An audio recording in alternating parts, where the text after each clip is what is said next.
Welcome to the Vibrantly You podcast. We're your hosts, Megan Martineau. Caitlin Cipriano. In this podcast, we talk about fitness and nutrition on your motherhood journey. Whether you're trying to conceive, pregnant, postpartum, or beyond, you're welcome here. Nothing is off limits, and our goal is to support you in this important season of life so that you can feel vibrantly you. As a reminder, this information is not medical advice. Please see the show notes for more details. Welcome back to the Vibrantly You podcast. Today we are sharing Caitlin's birth story with her son, Luca. As a trigger warning before we jump into this episode, we will be discussing postpartum hemorrhage, which does involve a lot of blood and bleeding. All right, so without further ado, Caitlin, let's dive into your birth story. Thanks, Megan. I had a pretty smooth pregnancy with Luca. Really, no big issues. I was healthy. He was healthy throughout. I really wanted to educate myself as much as I could throughout pregnancy. So I took birth classes. I read a lot online, went through and created birth preferences. I feel like all those things that you see, I was trying to do so that I could have a smooth delivery. However, that is not what happened at all. And it was very long and bumpy ride, so to speak, as a snapshot. I feel like, as all births are, never goes perfectly the way that we want it to. With those birth classes, were those hospital birth classes or did you Yes. take classes? Okay. And then in terms of birth preferences, what were you kind of hoping for? I really wanted to have an unmedicated birth. I really wanted to try to prevent sort of that cascade of Hmm. interventions because I didn't want to end up having a C-section. That really freaked me out. And I also really did not want to have an epidural because I really did not want to deal with needles. That freaked me out. So those were the big things. I didn't have a ton of little things. I just wanted to be, feel supported and have my team explain things should they come up. What were my options that I could utilize as far as things like pain management or medications if I did need anything. Yeah, I think that's great. And that's great preparation. Kind of knowing what you do and don't want, but also not having super strict and rigid things. Because, like you said, it doesn't always happen the way we want it to. Yeah. So let's get into the actual birth. Walk us through what happened. So Luca was due at the end of March. So this basically happened right as the pandemic was starting. So like March 2020, just to paint that picture for people, I really vividly remember that as that was starting, the last it was I worked at a high school a high school setting when I was pregnant with him. So there was a Friday before basically things were gonna get shut down. I just did not go into work. I was like, I'm gonna work from home. I'm not putting myself in this position.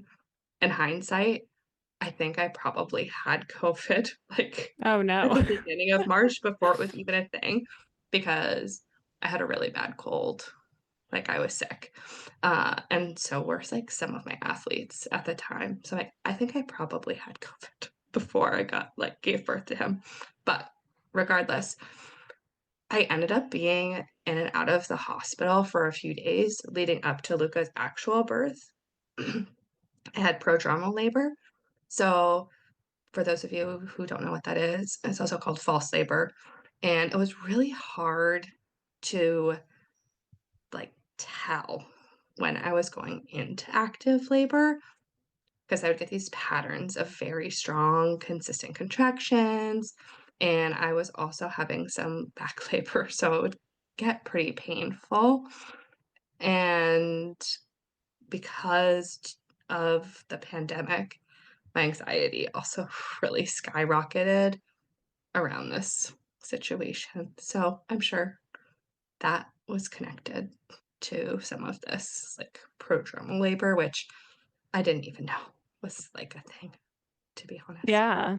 And I feel like you said, with the pandemic happening, especially at the very beginning, it was very scary. We didn't know what to expect. We were told to stay away from people. That was back when we were wearing gloves and stuff.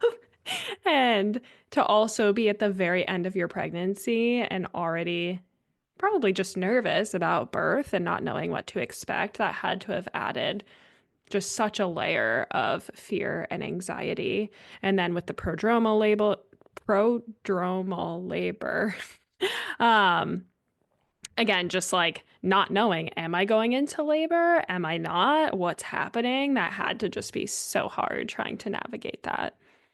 Yeah, because I would have all of those things that they tell you to look for, and it would, be consistent and go on. And it was painful, and I had no like prerequisite of what that felt like because it was my first birth. And so we would go in, like I would even had like spent like an overnight one time during this, and I wasn't progressing though. That was the big thing. There was no progression as far as like my cervix goes. It was still not very soft, but I continued to have really painful contractions. So, press was probably maybe like the third time we had been back in, and this was, I think, March 29th ish, um, which was the last time I stayed in the hospital. And we decided at that point to use a cervical ripener, misoprostol, to help me progress because there were at this point I was just so tired Mhm. already.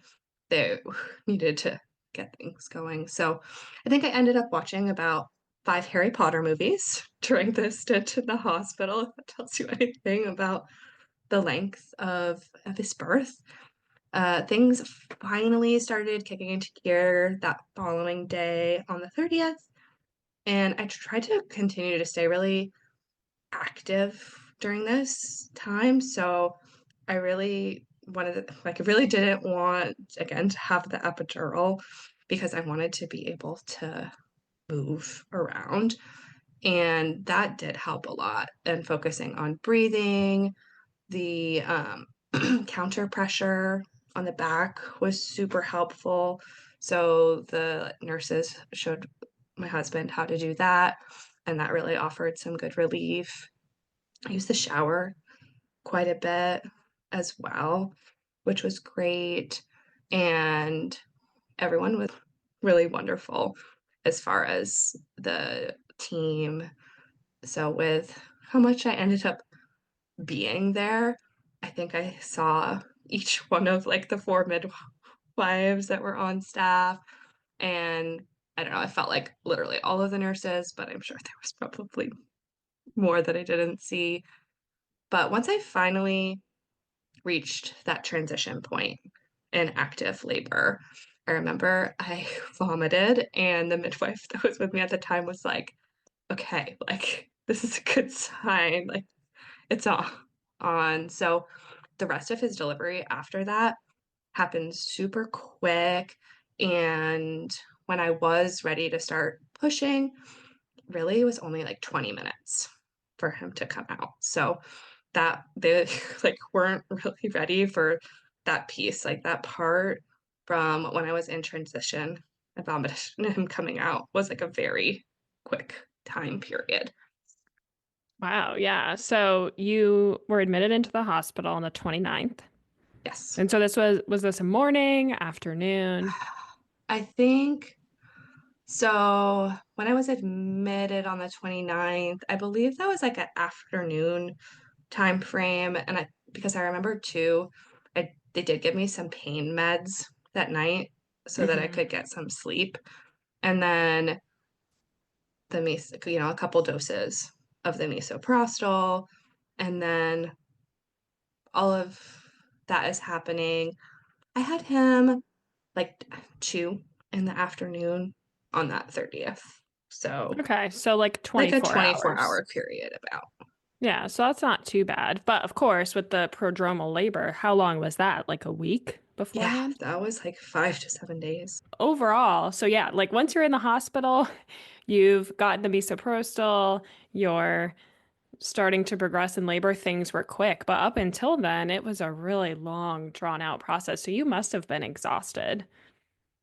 I just remember afterwards being so tired. I'll talk about what that next section looks like because it definitely wasn't over after that.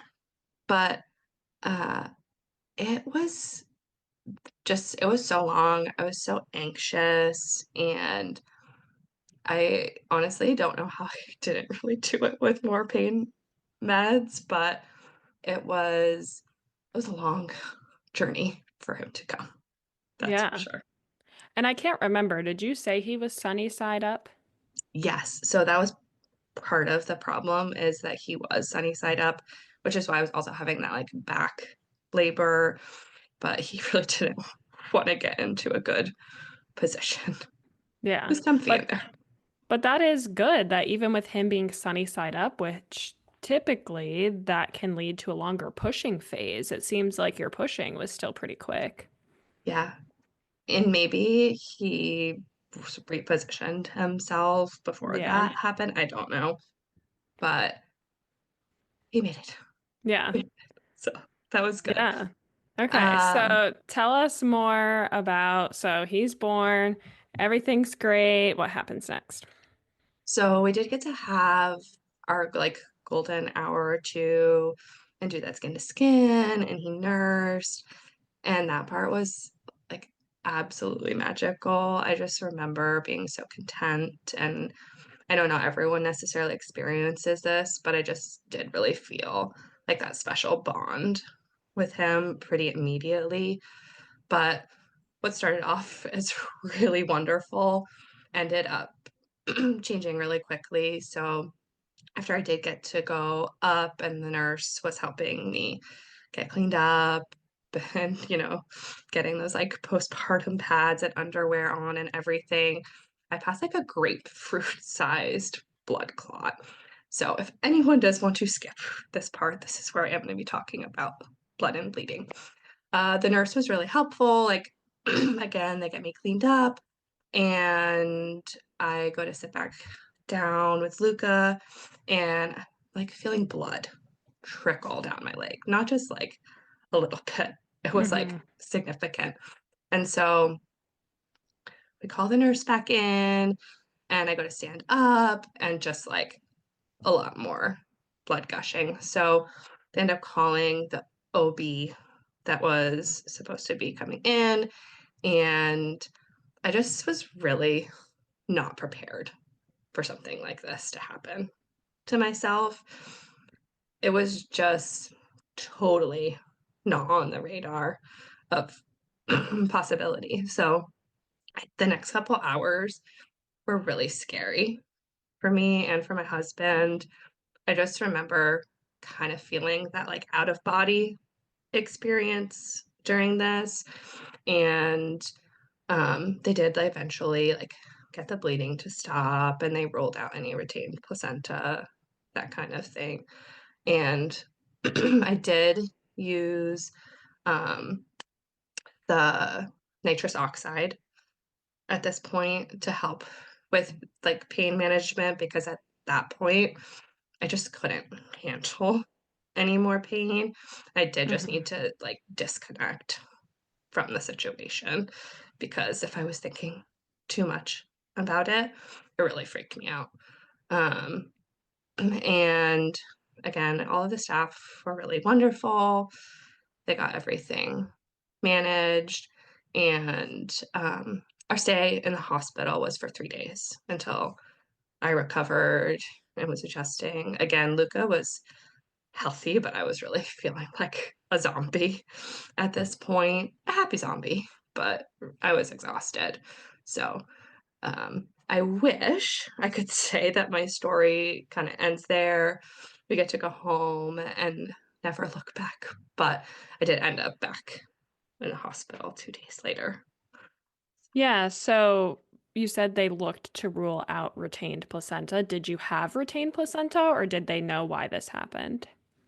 No, they never said why they thought it happened.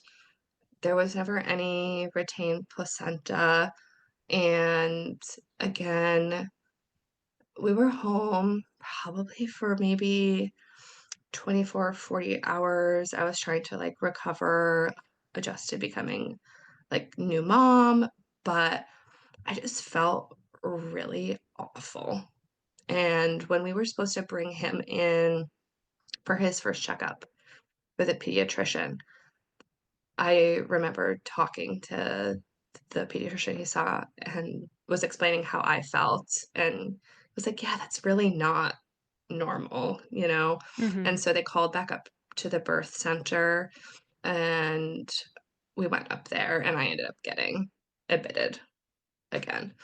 So, I ended up having an infection in my uterus, and again, this was during COVID times, so there was that, like, added layer of concern. I didn't know if they were gonna let Luca stay with me, if they were gonna let Derek stay with me, but luckily they did. So, it was really, really hard and scary. They had to go back in and check my cervix. I had to have, like, ultrasound wand shoved back in there, Hmm. and it was again, just, like, thank God for the nitrous oxide, being able to use that because, again, it's just, like, such a long period of time with pain, and I'm guessing again, they never gave me a reason why I had that infection, but I would if I had to say, I'm sure it was because of all the cervical checks that I Hmm. had in and out of the hospital, and that was one thing I wish that I had some more education on and could have been like, "No, you know what, like, I'm not having Yeah. another cervical check right now, and please only do it when you think it's really necessary." So, that would have been something. If I could have gone back and changed, I would have. But, I think I was in for 2 days. I was on IV antibiotics. I ended up clearing the infection. I had an iron IV because of the postpartum hemorrhaging as well, lots of fluids, and we finally got to go home for real after that. Yeah. Wow. So, I mean, between the prodromal labor, the postpartum complications, your birth was really like a 2 week ordeal. And that's a lot, especially with postpartum hormones, like you said, adjusting to, because this was your first child. So you truly had no idea what to expect. Almost all of the unexpected happened to you. That's a lot to take in. Like, it sounds like it was traumatic in a way. Yeah, it definitely was a traumatic birth experience for me, and I think we mentioned this when we were talking about your birth story too, but, like, 1 in 3 women experience birth trauma, so I think it's important for people to hear these kinds of things, which is why I'm Hmm. open to talking about it and discussing it, and at this point, I definitely have healed from it, so it's okay to, talk about and Yeah. discuss without, feeling negatively about it, and I think, well, part of it is that I had a really wonderful birth experience with Hmm. you that really helped heal it. And I also do some maternal health advocacy work, and we've been able to speak with someone that specializes in, like, processing your birth and birth trauma. So I've been able to understand, what happened and be able to be okay with it, Yeah. but which I would encourage people to do. If you have a traumatic birth story, don't feel like you have to like sit in silence and suffer from it. Absolutely, talk with a therapist or someone that specializes in those types of areas. Yeah. And I can put a note in the show notes as well with a link to perinatal mental health professionals. So I will link a Yeah. directory that's a really great resource where you can find someone who specializes in this kind of thing if you are someone who has experienced Yeah. birth trauma, or even if you're pregnant and just dealing with some anxiety and fears in your pregnancy, it can also be helpful to get connected with a therapist, preemptively to kind of prepare for these things. But thanks so much, Caitlin, for sharing this story. I know, like we said, it's traumatic. And even though you have healed from it, it is a very personal thing. But I also think because there really is not a lot of awareness around postpartum hemorrhaging. And I also experienced a postpartum hemorrhage with my second baby, which I will be discussing when we talk about my birth story with her.